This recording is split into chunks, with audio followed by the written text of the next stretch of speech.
ഇന്നത്തെ വിഷയം ലഗ്നത്തിന് ശനിബന്ധം വരികയാണെങ്കിൽ എങ്ങനെ ഉണ്ടാവും എന്നുള്ളതാണ്. പോസിറ്റീവ് ആയിരിക്കോ നെഗറ്റീവ് ആയിരിക്കോ എന്നുള്ളത് അല്ലേ. അപ്പൊ ശനി എന്നുള്ളത് ഒരു തമോഗ്രഹമാണ്. അതുകൊണ്ട് ശനിക്ക് ശുഭത്വം ഇല്ലാതെ ലഗ്നവുമായിട്ട് ബന്ധം വരാം. അപ്പൊ ലഗ്നത്തിൽ തന്നെ ശനി ഇരിക്കാം, അല്ലെങ്കിൽ 3, 7, 10 ദൃഷ്ടി ശനിക്ക് വരാം. അങ്ങനെ ആവുമ്പോൾ എന്താണ് സംഭവിക്കുക? ശുഭബന്ധം ഇല്ലെങ്കിൽ തീർച്ചയായിട്ടും ധാരാളം ദുരനുഭവങ്ങൾ അവർക്ക് ഫേസ് ചെയ്യേണ്ടതായിട്ട് വരുന്നുള്ളതാണ്.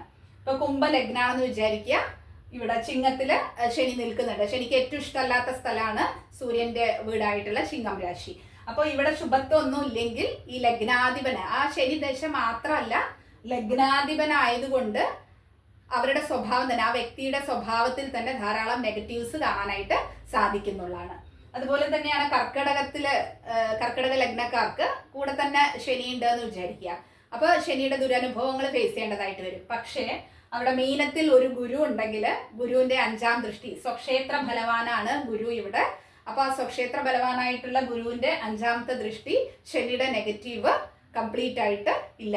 അപ്പൊ എന്ന് പറയാനായിട്ട് സാധിക്കില്ല. ഈ ലഗ്നത്തിന്, കർക്കിടക ലഗ്നക്കാരുടെ സ്വഭാവ ദൂഷ്യങ്ങൾ, ശനിയിൽ ആരോപിക്കുന്ന ദൂഷ്യങ്ങൾ ഇത്തരം ജാതകങ്ങളിൽ പറയാൻ പാടില്ല എന്നുള്ളതാണ്. കൺസൾട്ടേഷൻ എടുക്കാൻ ആഗ്രഹിക്കുന്നവർ ദയവ് ചെയ്ത് ഈ നമ്പറിൽ കോൺടാക്ട് ചെയ്യുക. 9962291076 വാട്സപ്പ് ചെയ്യണം എന്നുള്ളൊരു റിക്വസ്റ്റ് ഉണ്ട്.